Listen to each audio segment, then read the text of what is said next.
2 hearings.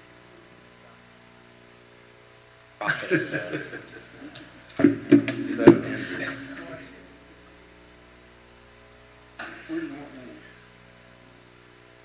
right here. No. Please stay right there.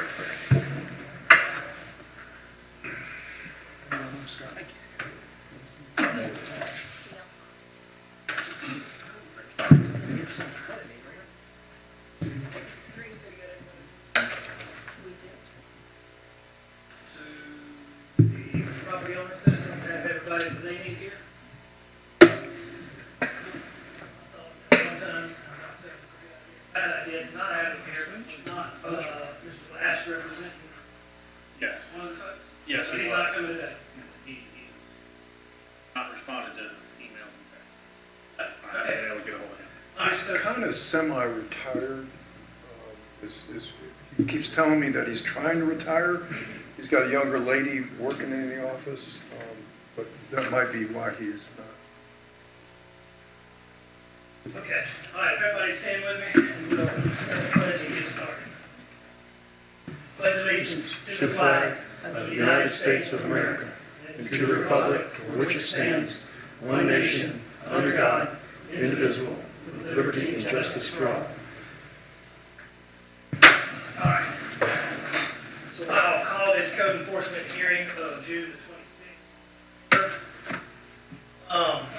Let me say a couple things up front. The attorneys and the code enforcement employees should know all this stuff already, but I'm really saying it for the citizens' purpose of code enforcement. Lots of cities look at it lots of different ways. All the cities that I represent, I don't represent the city of Newberry. I do code enforcement work for them, but my logic behind code enforcement is not any kind of punishment. This isn't criminal. We're not trying to punish anybody for anything that they've done or not done. We're trying to get people to come into all code enforcement is to determine whether they're in compliance or not, and if they're not, you don't come.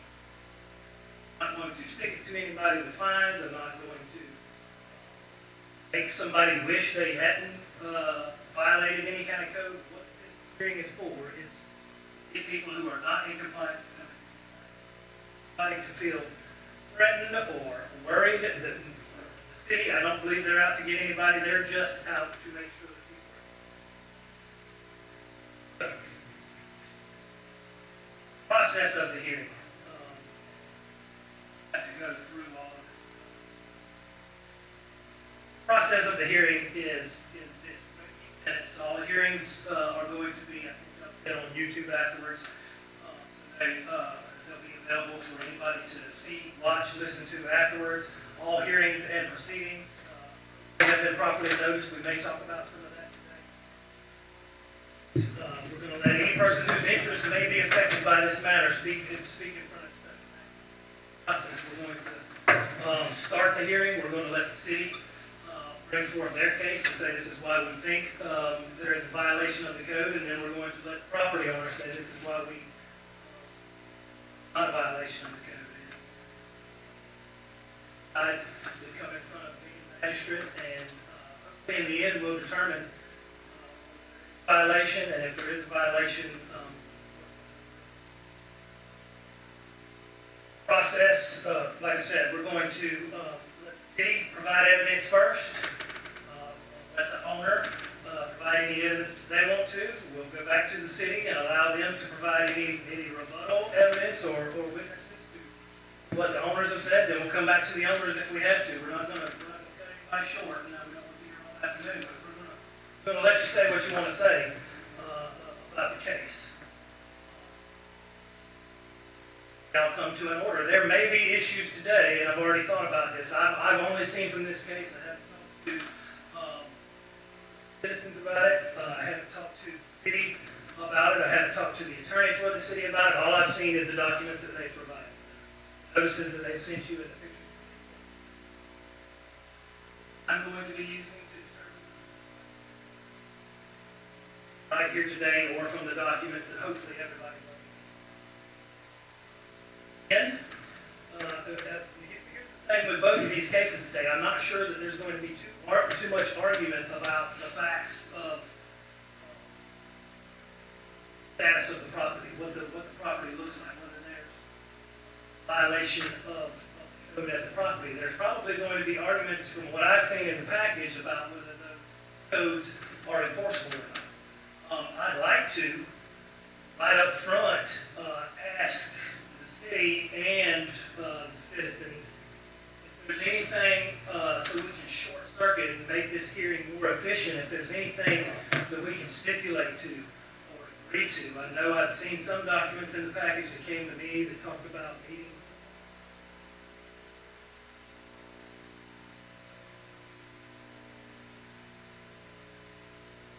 Rustic Oaks property, and there was telling them what they had to do.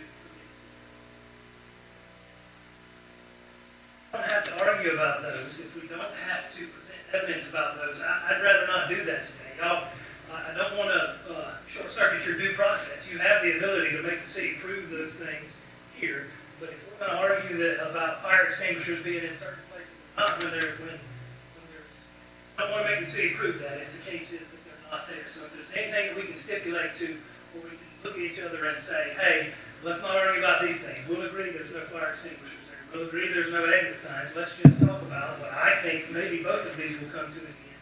Talk about the law that governs it. And then a lot more efficient process. So, both sides, y'all tell me, is there going to be any benefit to that for y'all having a 5-minute conversation and talking about what we can't stipulate to bring in front of me, things that we're disagreeing on, which is, I don't want to speak for anybody, but I think it's the law that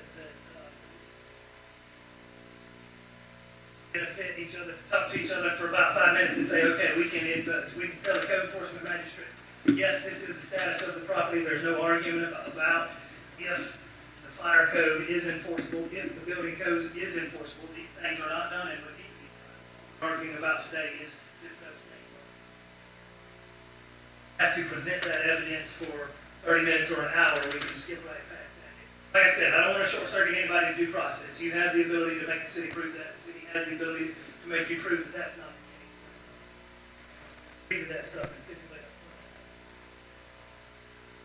Magistrate, maybe the best thing would be to ask Scott, last time, if you don't mind us starting with Rustic Oaks, last time I think your dad was here, and my understanding was exactly as you said, there was going to be a meeting. I think the meeting occurred, my knowledge, and there was kind of a set of events that were going to occur. And then I don't know where we got off track with that, and so maybe Scott Thomason could tell us, because I think Scott's been consistently through this, and I don't mind you sitting and hearing this. It's kind of a rehash of what we thought we were going to do last go around, and so I don't have any problem with that going on in front of you, if that's okay. Sure, that's right. I guess my point is anywhere along the way that either side says, hey, we can short circuit this discussion about what the what's actually in reality at the property. We can short circuit any discussion or any requiring the city to prove about fire extinguishers being in certain places. If we're going to agree that those aren't there in the end, let's try to. Yes, we'll start with letting the city bring forth their case, and then you guys back and forth till everybody feels satisfied.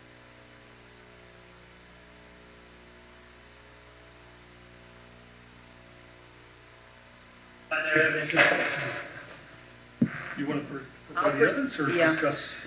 I'll just present the case and then we can go from there.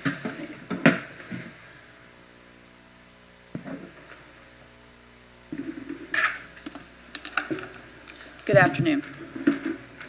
I'm Greta Moreau, Code Enforcement Officer for the City of Newberry, Florida, and I've been... Sorry, let me cut you Oh, we off got to real quick. swear me We're in. going to all at once for both cases. If you think that there's a chance you're going to testify to any evidence, actual matter whatsoever, rise and come on. Swear y'all in. Do you swear or affirm that the testimony you're about to give in these cases I do.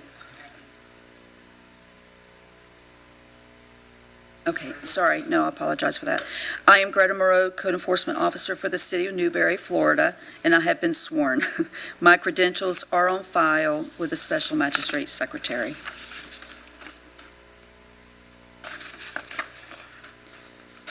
Special Magistrate Case 2023-005.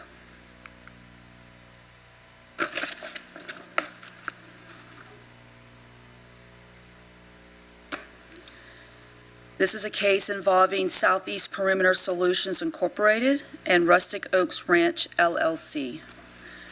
From 2021 until today, of June 26, 2024, the City of Newberry Building Department and the Fire Department has observed multiple structures built on the property for a wedding/event venue named Rustic Oaks Ranch, located at 27317 Northwest 78th Avenue, High Springs, Florida, 32643.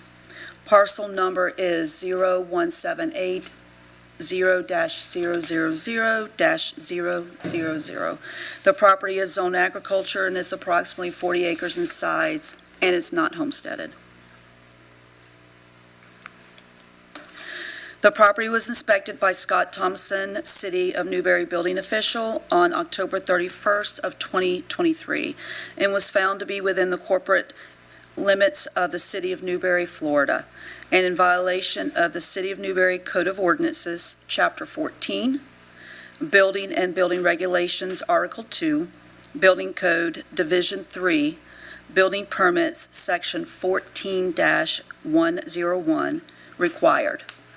It states, "It shall be unlawful for any person to construct, alter, repair, remove, or demolish, or to commence construction, alteration, repair, removal, or demolition of a building or structure in the city without first obtaining a formal permit from the building inspector." The notice of violation was mailed certified mail to the owner of record as recorded in a tax collector's or property appraiser's office, and to any other additional responsible parties as the code allows on April the 26th of 2023. Legal service of the notice of violation was achieved on May 15th of 2023 by posting the property in City of Newberry City Hall. In the amended and posted notice, the respondents were given 15 days from receipt of the notice to correct the violations. Property originally was purchased by Crit Incorporated, doing business as Commercial Gates and Electric, on January the 21st of 2016. The property was transferred from Grit Incorporated to Greg Powell Jr. on August the 7th of 2019. Property transferred to Southeast Perimeter Solutions, owned by Greg and Brittany Pyle, on August the 4th of 2022. The property is agriculture exemption classification was removed at the time of the purchase in 2016. Property annexed in the City of Newberry, Florida in 2017. Rustic Oaks Ranch LLC filed for the Florida Limited Liability on October 13th of 2016. A permit for a 400 amp electrical service upgrade was issued on September the 7th of 2016 by the Alachua County, which was the last recorded permit that was issued to the property.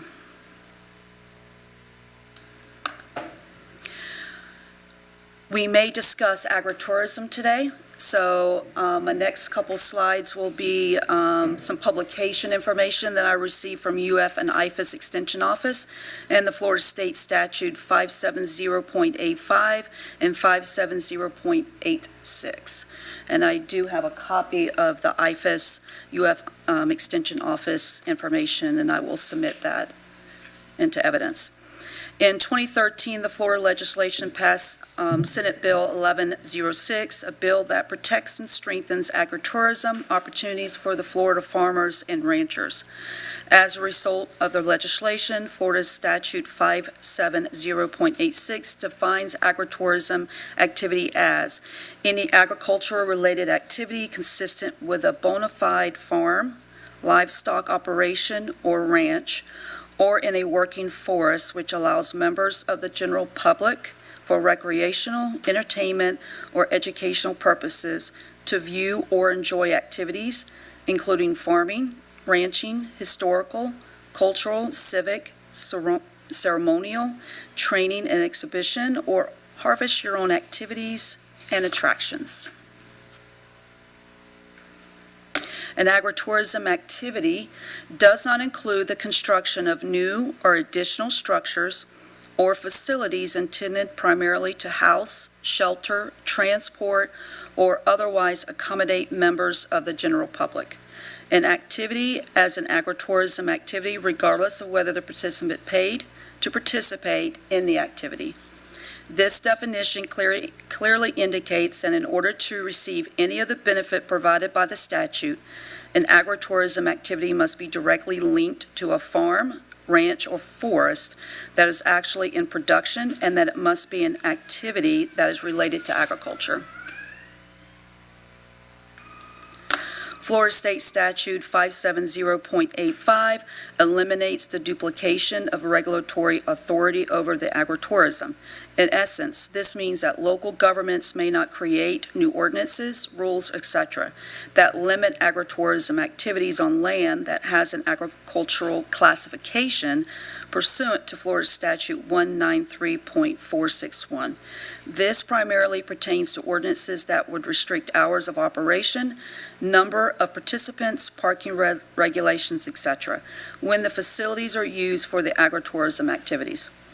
If you build or use a building primarily for accommodating the public, you must abide by all building and zoning regulations.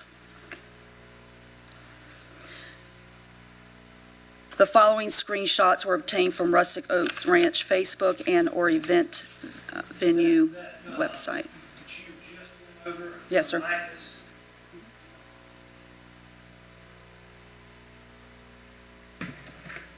Oh, it's right here, sorry about that, Greta. Why don't you submit that, just so we don't forget it? There's extra. Thank you. Can you give one to? I've got the statute up, that's fine. Yes.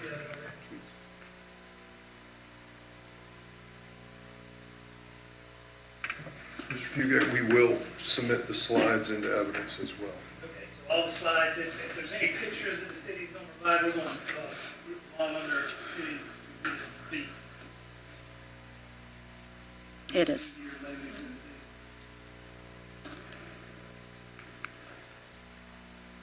This is just an aerial shot of the property that was taken, is 2023. This was received off of Map Genius, which is a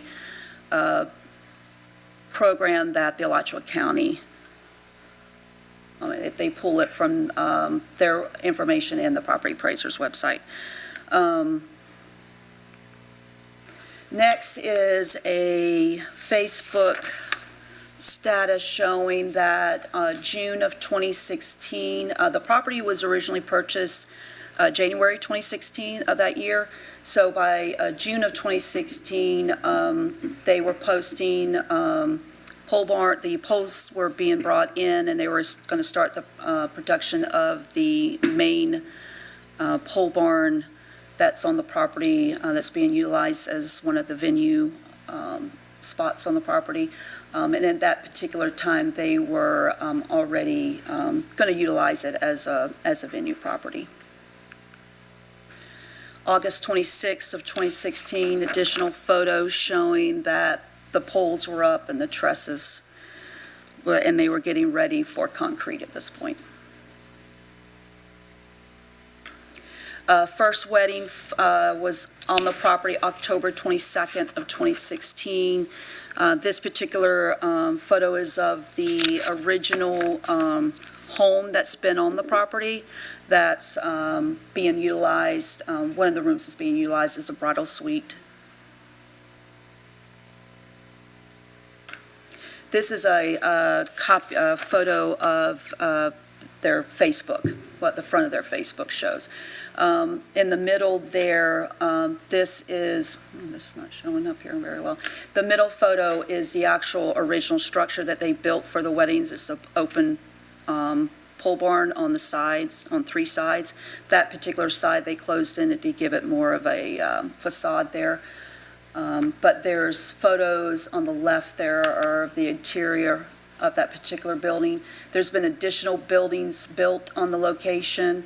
There is a chapel that's been built that's also closed in on one side, and the other three sides are open. So there's 5 different locations on the property that they utilize for the weddings, but I believe that there's 2 of them that are pole barn style. You have a copy of this, Magistrate. This is just showing the agreement that that was entered August 31st of 2023 between staff and the Piles. Do you want me to go word for word since you have a copy of that? I'm gonna let you. Okay, so we'll go through it for recording purposes. The staff and attorney recommendations, the action plan was agreed to on October 31st of 2023. It was split up into different areas of the property. The pole barn, they were asked for a building permit application. It can be a single application for all buildings that were referenced on the property. Engineering drawings with ADA bathrooms and including as built. Post sign for below 299 occupancy for the fire compliance. City will provide the sign. Fire extinguisher, 1 every 75 feet. Exit signs at all exit, which also provide egress illumination. At the chapel, building permit application, again, can be one single application for all the buildings. Fire extinguisher, post-fire occupancy sign for fire compliance. City will provide that sign. Engineering drawings and include as built, as exit signs at all exits, which also provide egress illumination. Bridal suite building, smoke detectors, 3 of them, 1 to be placed in the sleeping quarters. Exit signs at all exits, which also provide egress illumination. Due to height restrictions, exit signage can be in the dining area immediately adjacent to the kitchen. Fire extinguisher, 1 every 75 feet. Fire signs on both sides of the building. Post-fire occupancy sign for the fire compliance, which again, the city will provide that. And the groom shed, building permit application, again, 1 application for all the buildings. Fire extinguisher, exit signs at all exits, which also provide egress illumination and a smoke detector. Recommended action at this time is submission of all required documents for reference number 240003 by July 11th, 2024. Property owner be given 90 days when the permit application is approved to comply with the requirements from the building department and the structural engineer. A fine of $50 per day until compliance is reached if the 90-day window is not complied with. Full cost of prosecution of $500, and the city is requesting all events will cease until compliance is achieved. And that is my testimony. Right, I just had the one picture in there about pre-built building, correct? Dated, the property. That's not any one of the 4 buildings. Is it my first photo here? Bathrooms, I think you said there was that. Oh, correct. I'm sorry, that is an original homestead on the property. Is that any of the 4 No, sir. talking about? No, sir. The 4 that were listed with requirements?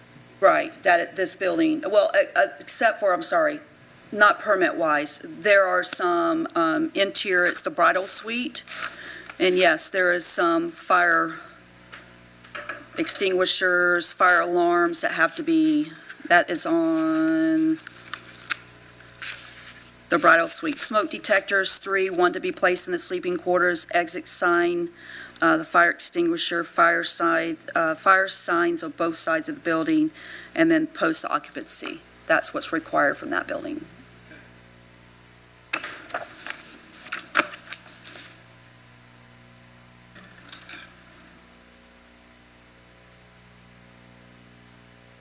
All right. Rusty Oaks, y'all in the back? Okay. And you're welcome to call any of these guys as witnesses, ask them any questions you want to, or present them with whatever evidence you have. They've done a pretty good job for us. Okay. Greg Pyle, owner of Rustic Oaks Ranch and Southeast Perimeter Solutions. You know, our stance has always been that we built this prior to annexation to the city of Newberry. And if you look at these timestamps and dates on these pictures, that is accurate. We were not in the jurisdiction of the city of Newberry during the construction of this project. Now, that's true for 2 of the buildings. One of the buildings we built in 2019, which has been our argument, that it was not, our impression from Alachua County, because we did our due diligence when we went to the county, we pulled an electrical permit, which was the only permit that we were required to have under the agritourism laws. So we built our facility after consulting with Alachua County. Alachua County actually sent a property appraiser out after the facility was built and took photos and pictures. So if you look at the timestamps and dates here in October 2016, we did not annex to the city until 2017. So this was all prior to the city of Newberry and the annexation of the city of Newberry, which is why we've been hesitant to comply with their demands, because we did all the due diligence prior to this. Moving forward, we don't have endless funds, and, you know, they do. So we had to forced into compliance or cease and desist, you know, making money to pay our property taxes and run our event venue. We did come up with an agreement to, you know, with this list of things that we have, we are waiting on everything on this list is completed except for structural engineering. I hired a structural engineer. He went MIA, couldn't get a hold of him, couldn't get a response. I finally fired him, went to seek a new structural engineer. We have contracted and paid for that in full currently. Scott has been very well aware of all that information. We've been very communicative through emails and with the engineer. Scott has spoke with our new engineer. So we are waiting on that engineer to execute the drawings and the corrective plan for this project. Which should be done, Brittany Huffman. That should be completed, and Scott has been made aware of that by the engineer by July the 11th. Or the week following is what the email says. So we should have that mid-July, and then once we submit that to the city of Newberry, then they will issue the permit, and then we'll have 90 days from that, the date of issuance, to complete the corrective work. But our stance has always been, this was not in their jurisdiction when we originally built it. So the engineer's giving you a timeline there? Well, he sent an email. It was already supposed to have been done. I sent an email Friday asking him for an update, and then he responded on Monday, which I forwarded that response to Scott. Okay, so what's your timeline for your engineer? It sounds like is it within the next month to get your plans in order, or Correct. to start doing the plans, or to get the To plans in order? have, to have the plans completed and submitted is our understanding. And then you said the plans completed. I think I heard you say most of this other stuff. All the other stuff done. Everything on that list is complete. That has been communicated via email to Mr. Tomlinson. Again, I would like to understand, if I was in the jurisdiction of Alachua County and we did our due diligence when we built, and then we annexed in, and almost 6 months to a year later that was approved, and I was not in the jurisdiction of the city of Newberry during the construction, how is it that now we can work backwards on this? Listen, I understand your argument. I'm going to give them a chance to try and give me some law or talk to me about that situation. I did not, like I said, I've seen this package. Well, this has- It didn't include Sure. any of that in there. Now, this has been communicated with the city in our original meeting in 2021 when we were at the Little Red Schoolhouse. It was also communicated in a, go ahead. Your original meeting, starting, I thought When you they- said annexation was 2017. Yeah, so Correct. all this didn't come about until 2021. We annexed in the city in 2017. Did y'all voluntarily annex into the city? Yes. Okay. It wasn't like a humongous annexation, it was just y'all's parcel that was annexed. That's right. And in 2021, they called in Rustic Oaks Ranch, Granville Plantation, and Clark Plantation in regards to these statutes and these building codes and ordinances. At that time, I communicated this exact thing, that during our construction, you are not the jurisdicting authority. We've also had a phone conference with Rob Lash, with Mr. Walker, with Mike New, with Brian Thompson, I believe was the old zoning manager, with Scott Tomlinson, and I communicated again then that we were not in your jurisdiction. So I also want to define primary use. Our venue is rented about 40 Saturdays a year, okay? So even if we round to 52 and I rent every Saturday, that's 14% usage as an event venue.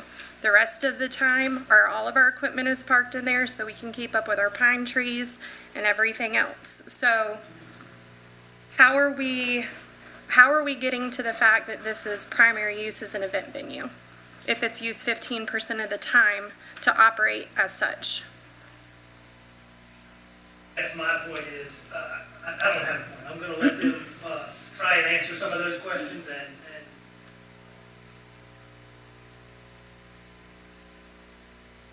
raise the annexation and, the percentage use, I think, I can look at it and see that I know what it was designed for. I mean, the church, it's only used, but its primary use is the church.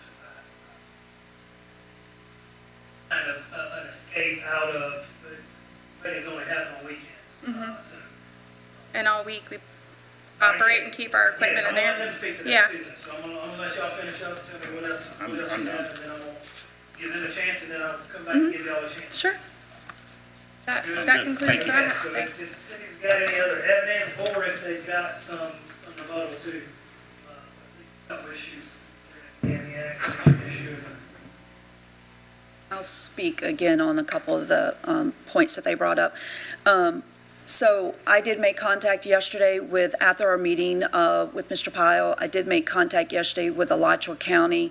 And I did ask Mr. Pyle that when they built the property in 2016, Alachua County does have a ag exemption compliance letter that they present to somebody who has a bona fide agriculture means when they're building pole barns, and they present them with those letters. They have to sign it and get it notarized.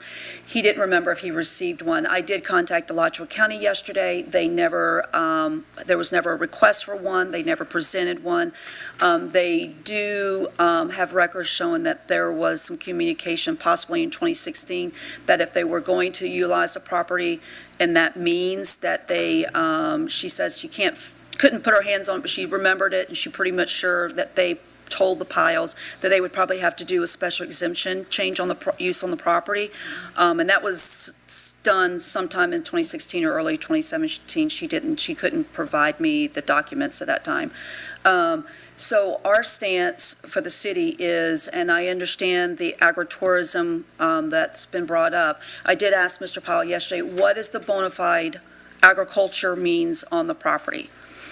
The property currently is not agriculture exempt from the county. It hasn't been since 2016, since they purchased it. He said he does have forestry, and he will be planting more, and he will be selling the straw.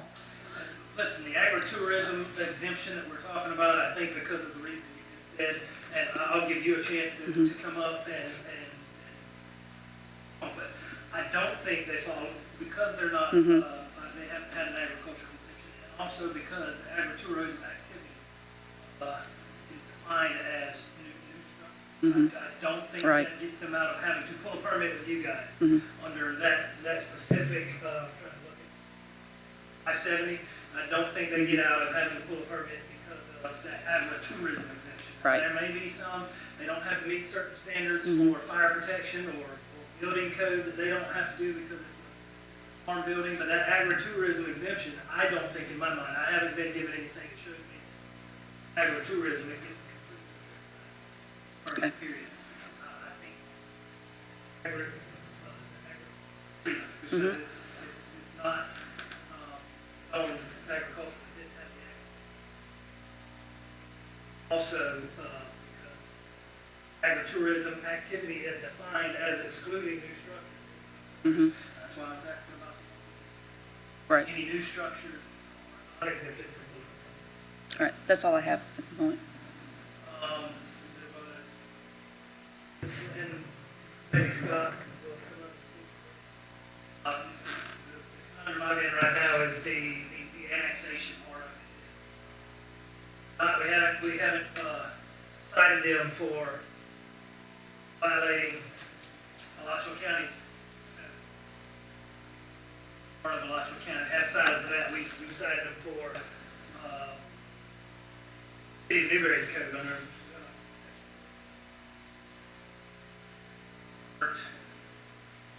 inside the city limits.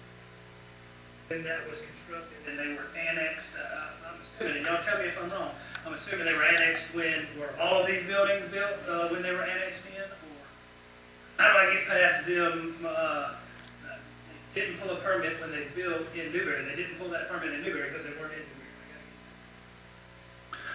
Thank you. Scott Thomason, building official, City of Newberry.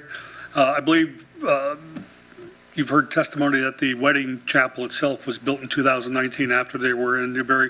The pole barn, you've heard testimony and shown pictures that it was built in 2016. The city is not disputing that. However, that would be considered a non-conforming building because a building permit was not pulled, so they would have to get an after-the-fact permit. I will agree with Mr. Pyle that we did meet yesterday.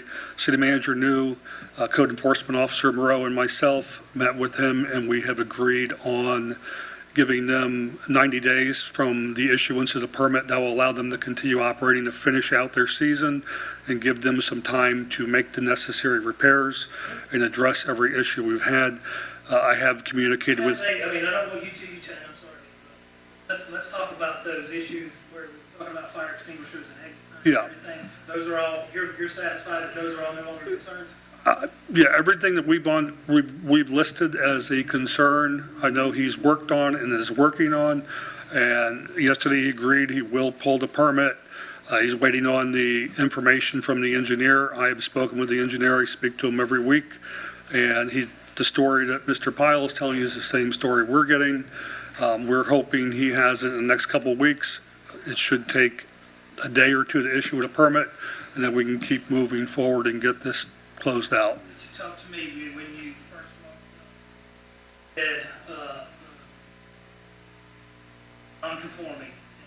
And that would require, you said, after a construction permit or a backdated permit? What was the- That's correct. The city of Newberry has adopted a Florida building code. Every municipality and county has to follow that Florida building code. It's part of the Florida statutes, and that's what we base our decisions on. It doesn't matter what jurisdiction they were in prior, we still have to look at the life safety issues involved. I understand that, but this is where I'm at. I don't know that if they don't put a fire extinguisher there, don't put an exit sign there, I think you can enforce that, but I don't know that I'm the guy to enforce that. Don't tell me. Is the fire marshal, is he the guy in charge of, representative works for the fire department? Is he the guy that does administrative fines and penalties for, and cease and desist orders for not having the correct fire protection systems there? Or are we thinking those are supposed to come to the code? I don't know, and I'm positive that notice is for the permits and not for exit signs and fire safety violations. I'm not saying that I couldn't enforce those if they were brought to me. I'm just saying that the notice that was sent out, the only notice I've seen is for lack of a permit, correct? It was lack of a permit, and we were addressing life safety concerns with the exit signs and the extinguishers. Chief Mike Vogel is the current fire marshal. Prior to that, it was Chief Ben Buckner. I am also a fire safety inspector too. I handle the majority of our new construction plan review and inspections. I can tell you that normally if the fire marshal has something he considers a life safety issue, his main thing is to issue a cease and desist and make them stop operation. It is the city's position, we don't want to interrupt their business, and we'd rather bring them into compliance without having to come to the magistrate, but we would like to get it on record that we want to get them in compliance and rather have it come through you than shut their business down. Sure. I get it. Registry, glad you made that point, Scott, that, our objective is bringing in compliance. Do we have a copy of the agreement that we entered into? Has that been placed into evidence? Is that in the packet? I saw communication that talked about, I don't know that it's a signed agreement, but I think it says, "Dear all," on October 31st, and it went through the things that you had up on the screen, what needed to be done at the pole barn, the chapel, the bridal suite, and the groom shed, if that's the agreement that you're talking about. Yeah, I see all that. And I get it. I want them to come into compliance. I'm trying to get past the two things, which is, I think they were noticed for code enforcement hearing regarding the failure to pull a permit. And I don't think agritourism gets them past pulling a permit. I still think they got to pull a permit. But the annexation, and when I said Scott may want to speak to it, I meant this Scott may want to speak to. And I may have to take it under advisement and look at it myself to see the annexation issue and wrap my head around. They were in Alachua County, and they may have violated Alachua County's code when they didn't pull a permit to do certain things, but I don't know that they violated Newberry's, what we noticed them for having violated, section 14, chapter 14.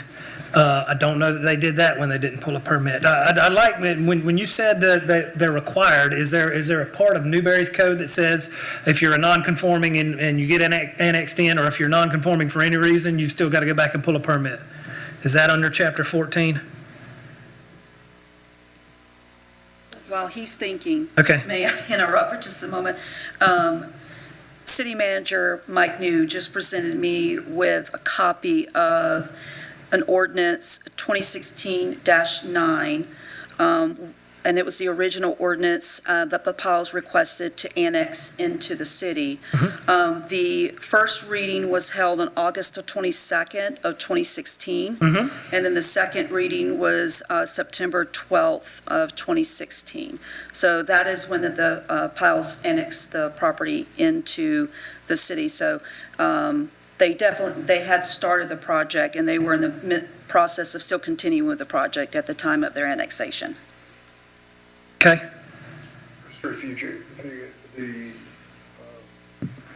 I think we can brief to you the enforceability of even if it was completed in prior to annexation, I believe the rule would be that if it's now City of Newberry's jurisdiction, that we can cite under, there's no grandfathered in for a code violation, and we can cite under our code provisions if need be, and perhaps we go out 90 days to get the engineering done, and if we need to brief that to you, we can do that at the next meeting and on that refined matter. I think what we tried to do with Mr. Lash is say, okay, we have these arguments that the Powell family has and the city has, but let's get beyond that. Let's get to resolution, which is where the agreement came from. Sure. And I'm very pleased to hear that we're just, from a logistics standpoint, sometimes professionals,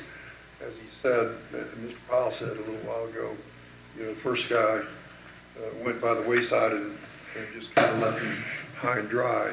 And so I'm pleased the fact that he's got a new engineer that seems to be responsive and he's trying to get it done. So it sounds like this one will be resolved before we get to the 90 days, but if it is, we can certainly brief that to you and explain the city's position. And really, the bottom line, it somewhat makes common sense. If there was an untoward happening or some kind of calamity because of electrical or because of the violation of Florida Building Code, the city's in a real pickle in a situation like that, but the Powell family's in a real pickle as well. And you have almost strict liability in the event that something like that untoward were to happen, both for the city's standpoint and the Powell family standpoint. So coming into compliance with code provisions gets us out of that strict liability situation when you look at it from a common sense kind of standpoint. So I think we can do that and work legally if necessary for you, but I think, as you said, take it under advisement on that issue, and then we get to the 90 days. If we have to address that issue, we will. But I'm pretty confident. Sure, and this is the deal. I'm not saying that all of, any of the violations, whether they're fire safety violations, whatever, whether they're enforceable by the fire department. I think if our code incorporates those things and doesn't specifically say the enforcement of those things are only for the fire marshal's representative, the fire department, I think those can come in front of us as code violations unless there's some kind of exemption, in statutory exemption or local exemption, of which I don't know. Somebody would have to show me the exemption that they fall under. I don't think that it's there, but I'm not going to say that it's not there. I guess my point is I think those things could come back as individual violations, but the only thing we've been noticed on now is you didn't pull a permit with us. Let's go back to those dates that you just said. I think we saw some pictures where this stuff was going up in October of 2016. August and September, first and second. No, those were the first and second reading of the annexation ordinance. So September some date was final annexation. Correct. And I've seen proof up here of poles on the ground and thing not being built in June. And their Right. first wedding was in I thought I saw October. You said the first wedding was in October? October 1st. Yes, it There- was our wedding. Okay.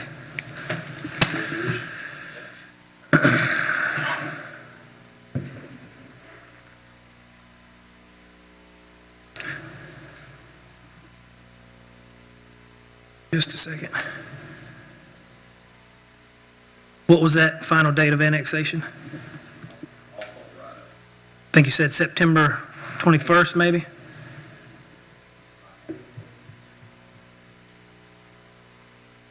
'12th. Dyslexic.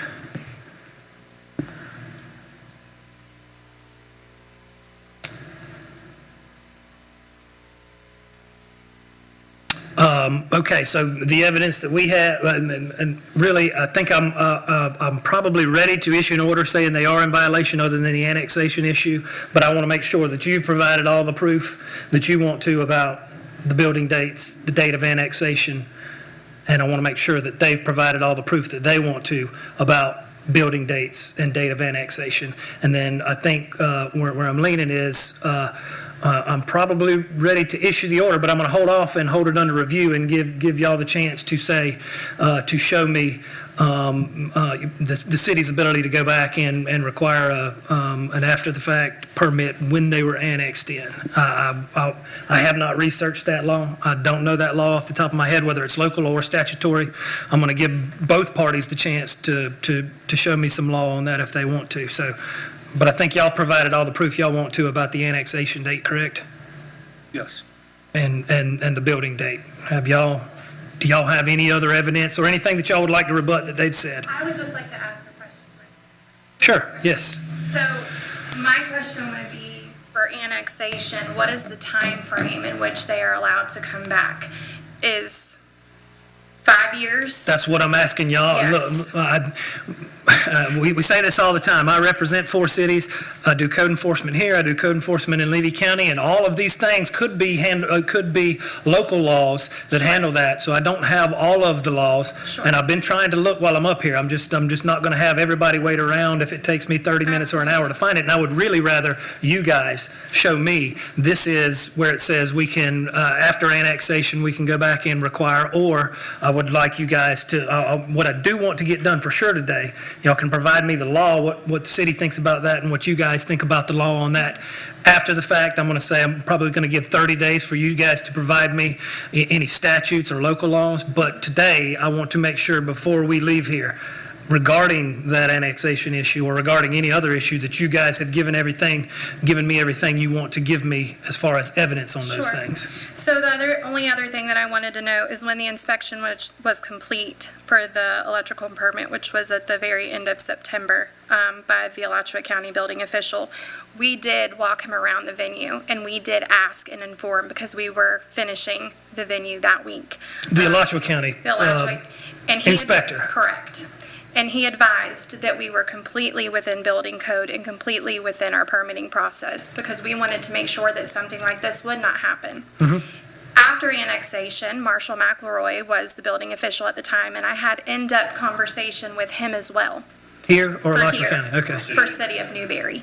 So as you can imagine, after I've communicated with an inspector who it's his job to educate us on code, and he's at my facility witnessing construction, and then after annexation, I go to the building official where I've just annexed into and ask these same questions, and he has also advised us that we are not, violating any code, and we are within our right.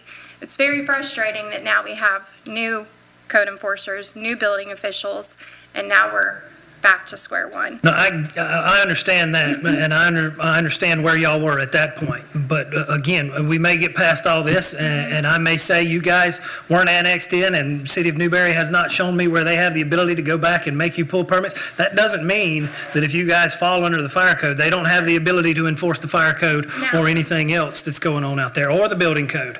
They may have the ability to enforce that after the fact. They just have to notice you on the correct violation under their code, and it'll come right back here in front of me. So I don't, like I said, I don't want to send y'all away, thinking that if an order comes out of this and I say I'm not going to find you in violation pursuant to this notice, that there might not be another notice coming 2 weeks Sure. later that says y'all are in violation of the building code, which y'all have to be under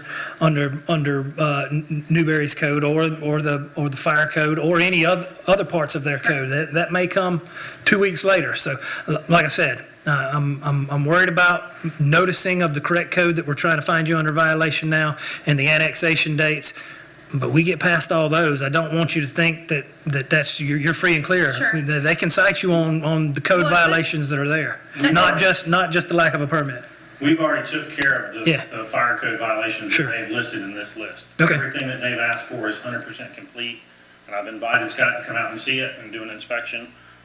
So all that, as long as this list is all, and there's not a new list that's going to come in retaliation to this And later on. that's been the other concern that we've had. In the beginning, it was that we needed to add a bathroom, some fire extinguishers, so on and so forth. Then in our October meeting, the new list came, and then our structural engineer advised us via email within the past 2 to 3 weeks that more was added. Well, and So, I don't want to shake my finger at anybody and say, I'm not going to say that. I'm not going to say you get what you paid for. But this is why the permits are usually, that's why the permit process is there. Sure. So you don't get, if somebody doesn't come along, 6 months later and say, if the permits were pulled up front, all of that stuff is in all of those plans, and you get told before you even put a shovel in the ground, or you even give $1 to anybody except the guy who does the plans, that this is what you got to have, not just to meet Florida building code, the fire safety code, but also the local Newberry code. well, I guess the point I'm trying to make is it makes it very hard to complete the permitting process and get a CO when the building official continues to add more stuff to do. So how do we get there if the list keeps growing? Well, I think we're past the normal process is you submit an application and they say, these are the things that your application is great, except you got to have these 2 or 3 things, and then you put those 2 or 3 things in there, and it's usually done. That's why the permit process is, the logic behind municipalities and counties having that permit process is so that they just don't put a bunch of laws out there saying, these are your requirements, and they have to send an inspector out, once a year to make sure that you're still meeting those requirements. That permit process is there to make sure all of the requirements, Florida Building Code, statutes, local code, is met, and kind of the cost of what it's going to take to meet those things up front. That's the logic behind the permitting process. Sure, I understand that, which is why we went to Alachua County and why we went to Marshall McElroy to get that information. I got it. And obviously, we failed to get this in writing, obviously. So it's a he said, she said game, but. Sure. I want to make it clear that, we have this list that we've been supplied from the city, the violations. We took care of them, it is not an agreement, okay? I'm being forced into compliance. Sure. There is no written agreement. I don't have unlimited resources to spend fighting this. I don't have taxpayers' money to spend. I'm paying for it. I'm paying for the engineering. I'm paying for the electrical work. I'm paying for all these things that they're asking me to do. I'm trying to get those paid for and get this behind me and move forward and not have to deal with this no more. I'm with you. I got it. Okay, so here's what I'm going to do. I'm going to take it under review, but I'm also going to, for 30 days, well, let's do this. Do we have a date for when our next hearing would be? And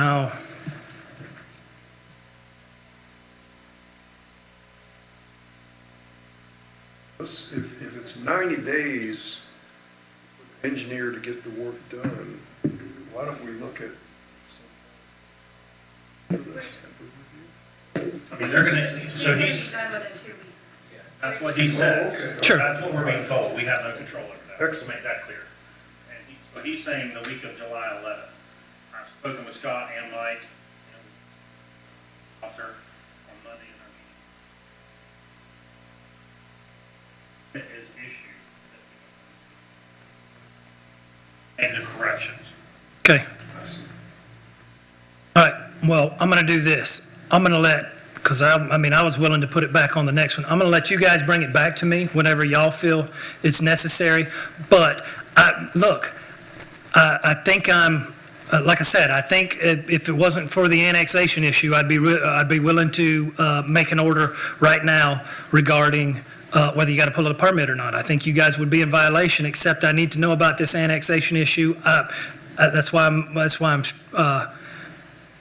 I'm trying to emphasize that whatever evidence you've got right now about the annexation date, I think that's kind of hard and fast. But about the date that construction was going on, I'd like y'all to give it to me right now. But I'm going to allow both sides to send me a brief, or if there's any law that you want to submit to me, a memorandum of law that you would like to point me to regarding permits after annexation and that specific issue.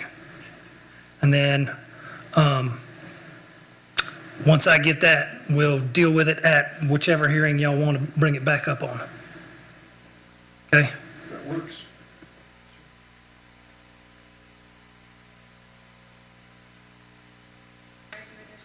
Well, I'd say probably 20 days. I think 20 days is more than enough to find the legal side of the information regarding requiring permits after annexation. And I've still got to dive back into those pictures and look at it and see exactly, if that's all the evidence I'm being provided, see exactly when the thing was built and what was going on. But you can have me your briefs. I mean, if we were in a court, I would say it need to be in a formal format with certain font and everything. You can just feel free, and the city can provide you with my email to send me what you think is the law. It doesn't have to look very legal. Like I said, this isn't a court of law. It's a quasi-judicial hearing, but I'm not going to be picky about how you get me the information you want to get me. I'm going to look at whatever you send me. With the lack of communication,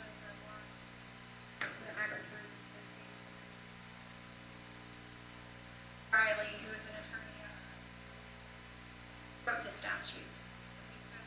He's willing to represent us and to provide the information. Well, I mean, if that was, I would like to have him here today, I guess is my point. If you were going to have representation, I would have liked for him to have been here today. Yeah, well, we just spoke to him yesterday before. Okay. It's a little difficult to have him here with him. But we have spoke to him. Put him on retainer, and then I will ask him to provide you that information. Okay. He is the expert since he wrote it. Got it. I get it. The law that I'm asking for isn't specifically having to do with the agritourism issue. It's got to do with that annexation issue, but that's fine. Anything else from either one of y'all? Okay, so let's go to our next one for the city. City of Newberry versus DGH Holdings 2 LLC and Granville Plantation. On that last one, I'll issue an order and send it to y'all that gives y'all, that states, we're going to have 20 days to submit legal briefs or legal memorandums regarding that issue.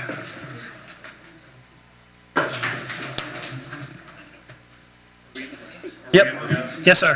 Thank you, guys. No problem.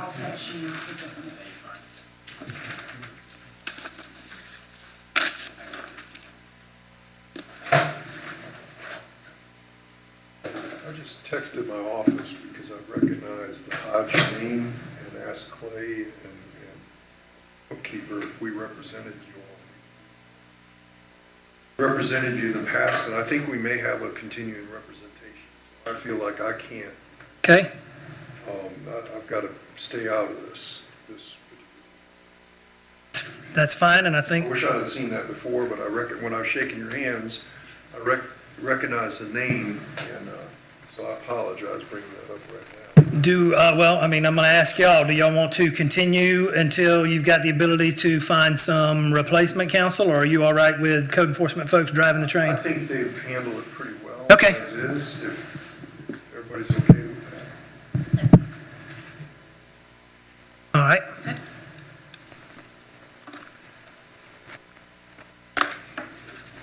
Good afternoon again. I am Greta Moreau, Code Enforcement Officer for the City of Newberry, Florida, and I have been sworn. My credentials are on file with the Special Magistrate Secretary. Before you right now is Special Magistrate Case 2024-001.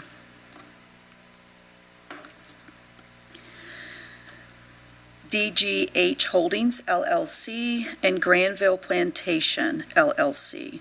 From 2021 until today, June 26 of 2024, the City of Newberry Building Department and Fire Department has observed a structure built on the property for a wedding event venue named Granville Plantation LLC, located at 760 Southwest 202nd Street, Newberry, Florida, 32669.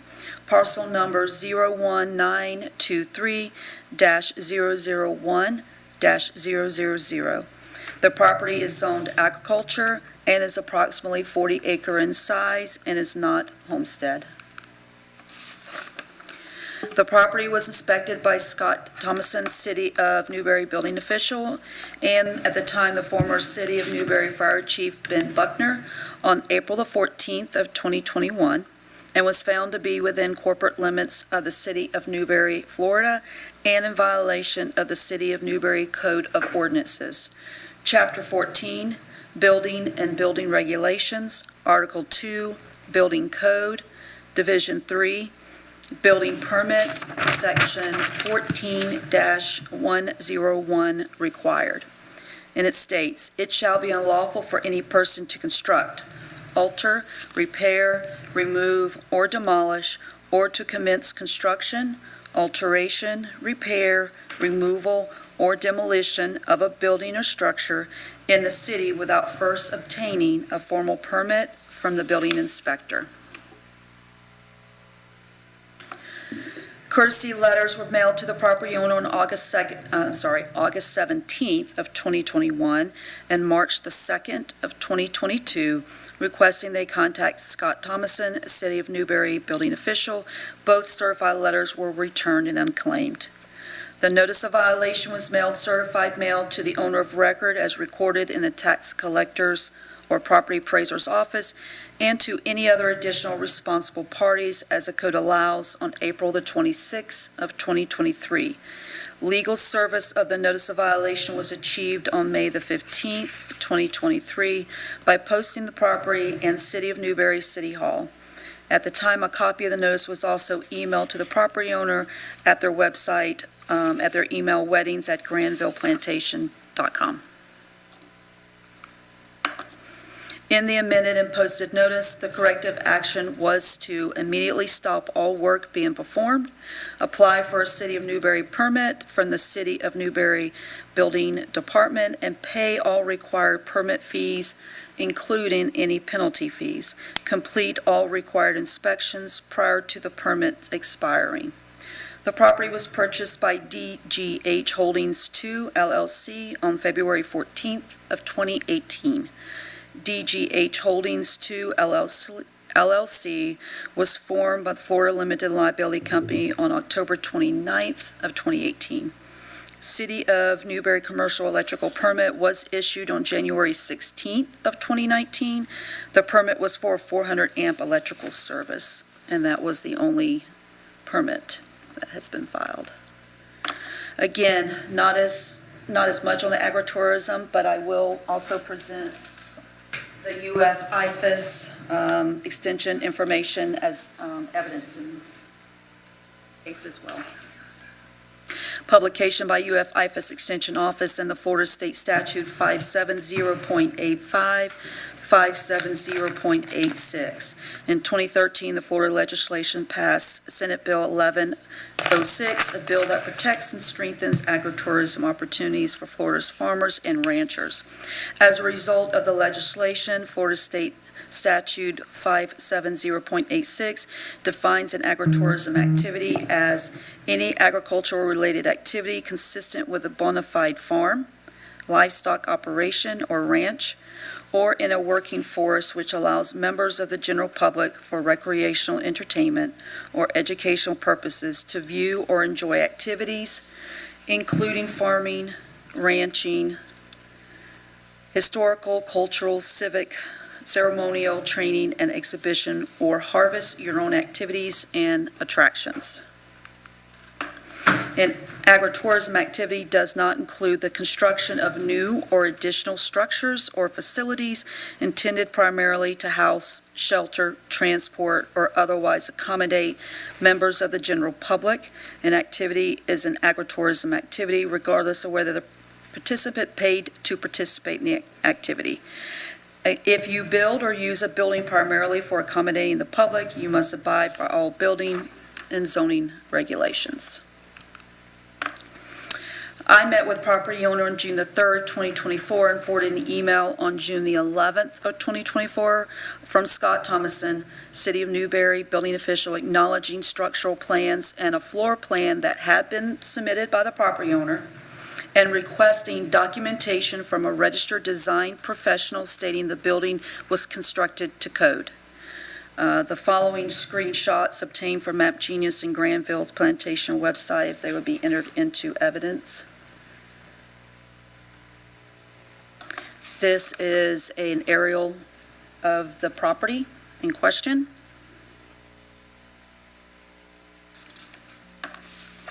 This is a copy of the front of the building. This is from their website.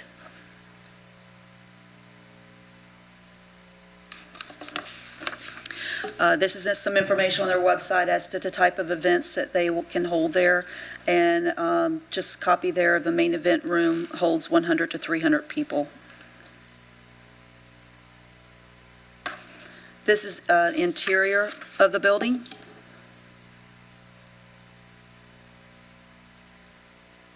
This is one of the patios on the back side of the property, on the building, the structure itself.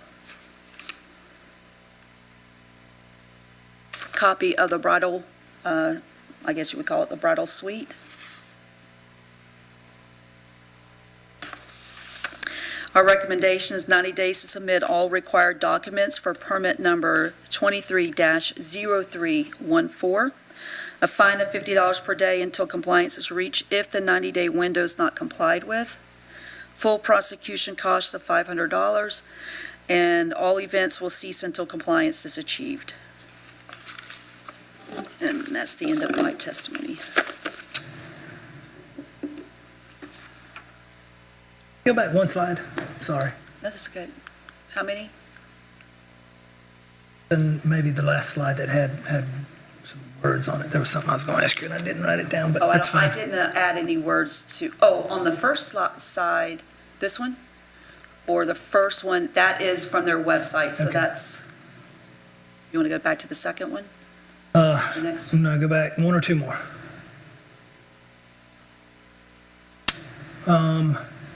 Right here. At top. This is you saying, I met with the property her. owner on 2024. That was my first meeting with with Ms. And Hodges. forwarded an email on June 11th, 2024 from Scott, Correct. acknowledging structural plans and a floor plan that has been submitted and requesting documentation. Okay, so She has you've seen the started, plans, you just need, the city wants a design professional to stamp them, say that they were up to code. correct. Okay. And she has started the process Right. on the permit, Okay, okay?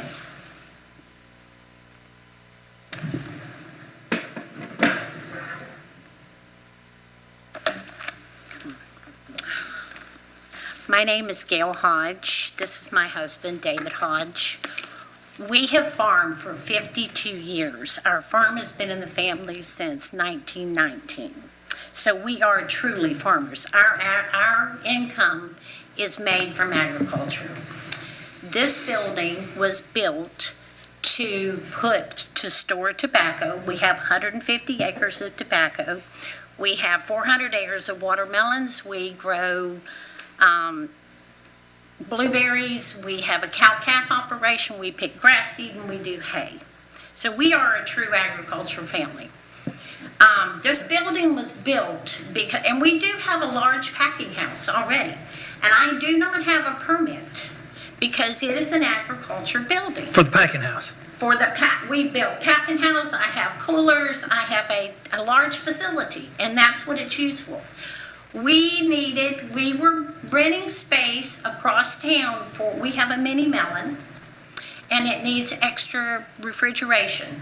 So we do not have a big enough space. So we built this building for that and to store our tobacco in because it needs to be cool, it needs to be dry, and it needs to be in an enclosed facility. So when we built that, we started in 1918, and we built the basic building structure. 2018. I'm sorry, I apologize. I was going to say, I'm not going to backdate a permit to 1918 for sure. I apologize for that. But anyway, so in 2018 and then 2019, the basic building structure was there. We said, okay, at the end of, it was completed at that time. At the end of 2019, I stored my tobacco in there. We built the building, I designed it to be pretty, but I also designed it so it could be functional. I could roll up the back rolling windows, which are garage door windows, but they're windows. So I can back up the trailer, I can unload it with my forklift, what I have stored in that facility. I can put my tobacco in there, and I can ship it out when I need to ship it out. That's my main priority, because the tobacco makes a whole lot more money than the rest of this stuff does. The other stuff is a want, not a need. So the primary purpose of this building, and it was used in 2019, is when I stored my first tobacco. So it is an existing agriculture building before anything else ever happened in that building. I have had a meeting with them in 21. They came to me and they said, well, you need to turn your hot water heater around this way, and you need to put another exit sign. You need to do some minor little things. I did all those things. I have never received a piece of paper with a list on it that says, these are the things that you need to do. Never have I had that. From none of the anything that they requested, I sent to them. But they have never said, this is what you need to do. But my main concern is, it was built for agriculture. That was the main purpose, was to store my tobacco. And like I said, that tobacco makes way more than this Granville plantation does. That's fun. I'm ready to kind of retire. So there's a difference. I don't have to do it. If I don't need to do it, I can. Okay, I get very emotional about it because it upsets me. So anyway, what I'm saying is, that in 2019, it was used for agriculture. Now they don't want to say that. That's not what it is. So that's my concern. That's my, and if we have to end up going to get a lawyer or just saying Granville's closed, we can do that too. No, I don't think anybody wants to shut you down. I think they do. I don't think they do. I think, like we said at the beginning, and it's not, even if an order comes out that is not to your liking, I assure you, that's not this magistrate's, this hearing's point is not to shut anybody down. It's just to make sure that you're in compliance. And all of the things that you were talking about. The building is a good building. I mean, I thought about it when I did it. I made sure that the electrical, and when we put our watermelons in there, I put extra air conditioning in there I can cool them in our forced air cooler, and I can transport them down there in a semi, and I can put them in there and I can maintain them at 55 degrees. That was the purpose, because I had to rent a cooler all the way across town. Yeah, that's So aggravating to get across Gainesville with these semis, so we decided we would do that. Hickenbottom had one over at Hawthorne, that's where we were hauling to. Sure. But we had to go downtown Gainesville to get all these semis over there. And we don't need it but 2 weeks out of the whole year. I mean, we'll have a lull at one time and then the peak, and then it'll go off. And then we can take care of them in our shed. Sure. But 2 weeks there, we have to find another cooler, and that's the reason we put this additional refrigeration in this building to where we could maintain these watermelons. And I want to say too that at our farm, we have all the business people of Gainesville. Farm Bureau brings them out, and we answer questions, whenever we picking blueberries and watermelons, for all the business people to come ask questions, and I kind of enjoy telling the story. Sure. We have dinner. That people don't know about agriculture, don't have a clue. I understand. I get it. Look, I'm from Williston, Levy County. Well, everybody wants to eat cheap. I get they go to the grocery store, they don't want to pay much. I understand. But it's got to be cheap at the farm level for it to be cheap at that store. Sure. But I want you to understand. I mean, it may feel that way.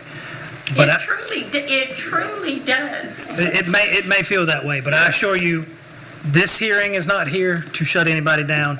And City of Newberry, I don't want to feel like I got to defend them, but they're not here to shut people down. They're just here to make sure that you follow the code. And I want to say too, we're here to do the right thing. Right. It don't matter. Because I enjoy these youngins coming out and to have their prom out at our place. I like that. And listen, that's what the code is there for. It's to make sure that when you have 300 head of youngins in that building, right, that it's built correctly. I did it right. Yeah. I read the city, and I had Marshall come out, and I said, tell me anything, which was the inspector at the time. I said, is there anything that I need to do in here? I mean, everything it's a pre-engineered building. Yeah. It's a commercial pre-engineered building. Well, you should have got a stamp to file. It's on that paper. To file along with your application, right along with it. They have that. It's there. Yeah. They looked at that. I brought them a copy of that. They have that. We did building little structures in the inside of it. Right. And I don't have that part where it's broke down in the center of it. So what are we lacking then? If but this building, it will withstand 120 mile an hour wind. I mean, it's a commercial. I mean, you filed. Cracker Barrel usually. Sure. You filed certified plans. Have we just not filled out an application for the permit, or what are we lacking? The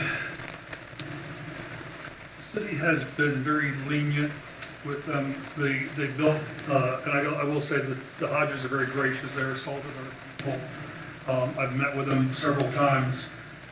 It is a beautiful facility, and by the looks of everything, it looks like it's been done right. The air conditioning, the electric, I don't have X-ray eyes, I can't see Sure. through the walls, but everything looks like it's been done to code for the most part. Standard practice on a building that has been unpermitted is to have an engineer provide documentation stating that the building has been built to code. That provides some, little bit of protection for the city. And that's just a standard practice, and it has been since I've been in construction for 30 years. So that's what we're looking for. It's pretty much typical. They did provide some plans. We've got them scanned in. They did provide a floor plan. We can, I can make a life safety plan with that. And Sure. help them out. Florida Building Code normally requires a lot more. You got energy code, you got electrical, plans, you've got all these other things that are supposed to be submitted, about 120-something items as part of the plan review. And we're not looking for that. We just want to bring it in. One of the other issues that we have is that the square footage of the building will allow an occupancy that would require fire sprinklers, and that would be extremely costly. What we have proposed is that we limit the occupancy to 290, and then we can get them away from having to have fire sprinklers. Sure. And that's what we're looking for. We're just looking at life safety and making sure that the occupants there are protected. Sure. We've already put an occupancy sign that says 297. Right. I put the sign, I've done the one additional exit sign that you requested. I put a wall in front of the hot water heater. Ms. Hodge, and I don't want to interrupt you. Again, I'm not here to shut you down. They're not here to shut you down. I think what they're worried about is making sure that the permit process and then being able to come look at it and make sure that it was done right is done correctly. But am I not correct in saying that if the building is an agriculture building and it is used for agriculture? Well, no, that's, I have reviewed this part. Now, we had to ask about annexation issues on the last one. I have reviewed this one, and we can't just build a barn one day or even for one season, use it to store watermelons, and then turn it into a commercial building and get past the permit process. Does that say that in the agritourism? Does that, in that laws in that paper that you said for the agritourism, does that state that? When we turned it into something that could do something other than refrigerate watermelons, yes, that part of it was built. The new part of it was built to do something. There's not a new part.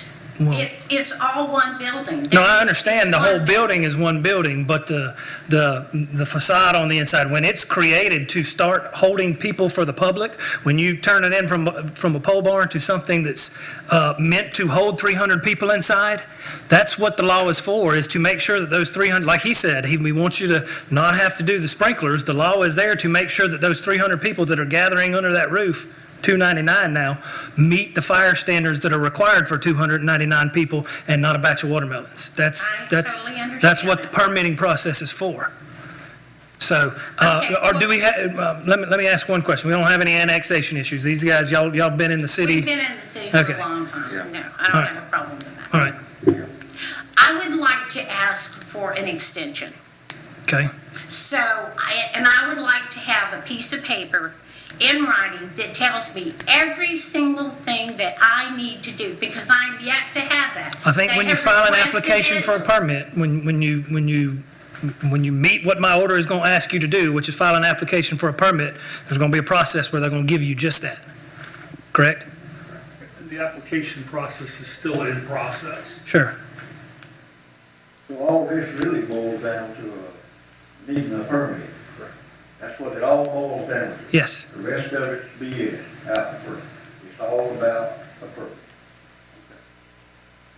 Well, we need to get that process And started. if we can get something from an engineer stating that the building was built to code, then, we can open your permit, We'll come out and do an inspection and we'll close it, and you'll be all done. That's what we need. Well, if Marshall came out, because I called him multiple times and I said, look, come make sure the concrete, we need to have it poured for the building, because it's a big building, metal building. It needs to have the right amount of concrete underneath it.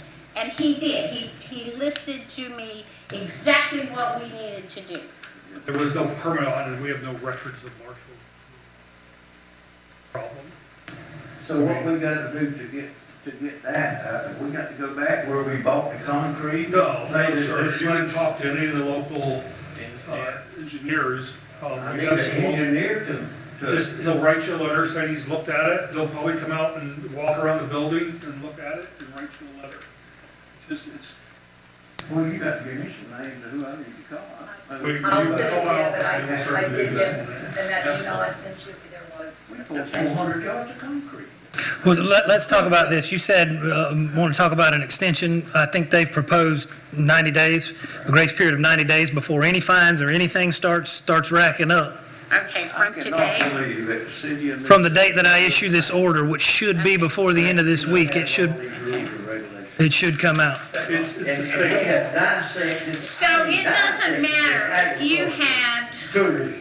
I mean, we dissected it all if the you way. use a building, I so can't believe it. whenever you use a building for anything else, so if I brought a group of people, and I do tours at our packing house, because I show them how we pack blueberries, and I show them how we pack watermelons. Tell me I can't do that? I'm saying once it turns, No, what you just said was the same thing that he just said. Are you telling me I can't do that legally?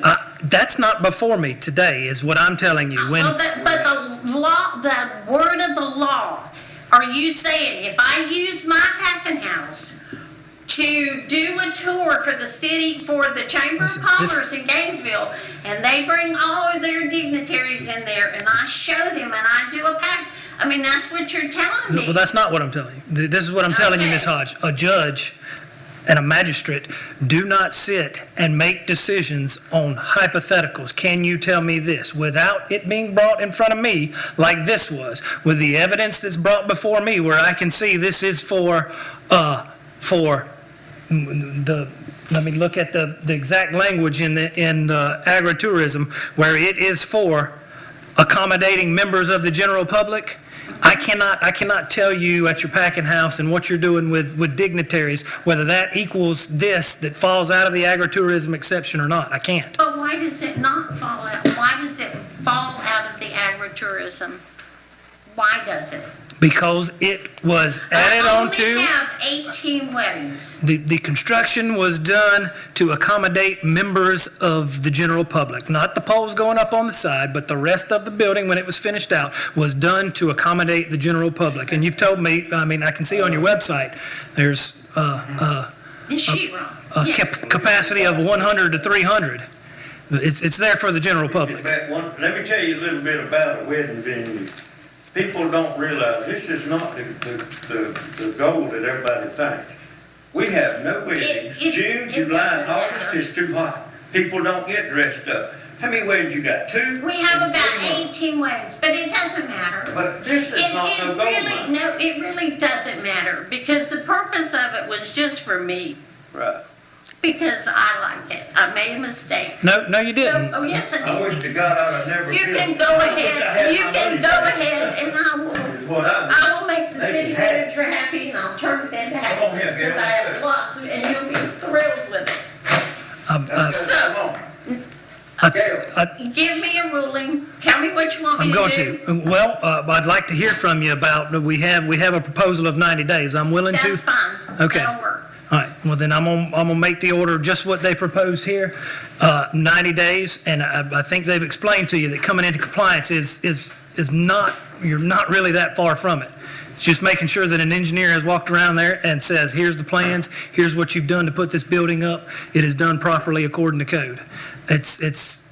You're not that far, and I don't want you to be upset, because I think you can have this done pretty easily in much less than 90 days. So, let me do this.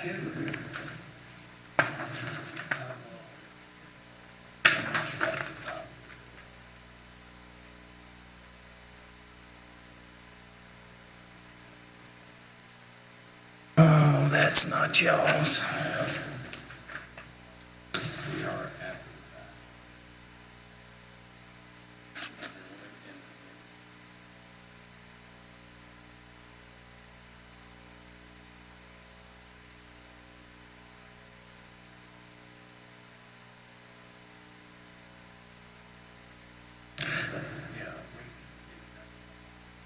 I don't want to interrupt them, but I'm going to go ahead and do this. Well, the magistrate, I'm going to make findings of fact, the following findings of fact, that the property is inside the city limits of Newberry, that you, the respondent, as required by Chapter 162, received proper notice of the alleged violation, and that after this hearing, I have found the property to be in violation of not having a permit pulled and gone through the permit process, Chapter 14 of the Code of Newberry. Is there any way that we could get an extension? Because I want to, I have one question in my own mind. As far as the attorney for the agritourism, I want to know exactly, I'm gonna have a meeting with him, and I'd like to have that meeting with him, and I wanna find out if it looks pretty, does that mean that it has to have all that stuff? That's That you my have to have a only building permit when there's going to be 300 people under there? Yes, ma'am. question. But I can make, I mean, but it's 297 is what the number says Sure. on mine. Yeah, I mean, I don't want to say you can't talk to that guy. You can feel free to talk to him, and there's a process after this to appeal this order, if that's what y'all want to do. But I'm making my finding today, and we're going to issue the order that's in violation, and you say 90 days is enough? 90 days is fine. Okay, so today is the 26th. Wait a minute. No, I'm just gonna go find out what the law is. No, hold on just a second. I'd like for y'all to stay at least for this. Okay, here, let's talk, let's listen. Okay, so I'm going to give you until September the 26th to cure the violation, and if it's cured, code enforcement is going to bring it back to me and say that it's been cured, and we'll do away with this order. So in the event that the respondent fails to cure the violations, the fine's going to be $50 a day after that 90th day, so that'll be September 27th. And it will continue daily until the violations are cured. So I'm also going to reserve jurisdiction of this matter to impose a lien on the property if we have to send a lien off to the official records of the county to get that done. I will reserve, although I don't think this was necessary, reserve jurisdiction for the city to undertake any remedial work. I don't think that's the situation in this case, but I don't want to say that it's not. And then I'll also reserve jurisdiction to take any other action as authorized under Florida Statute Chapter 162 or the city's land development regulations. And I think the other thing was that we were going to order is full cost of prosecution for $500. I'm going to order that full cost of prosecution of $500 if the violations are not corrected by September 26th.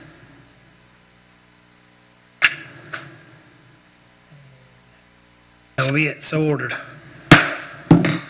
And I think unless you guys have anything else,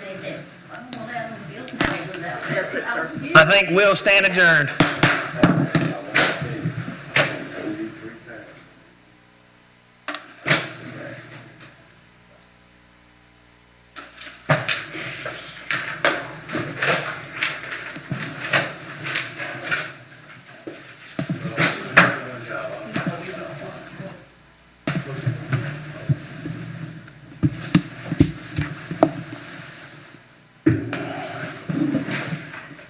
Blake, we'll see you later. All right. Thanks, Scott.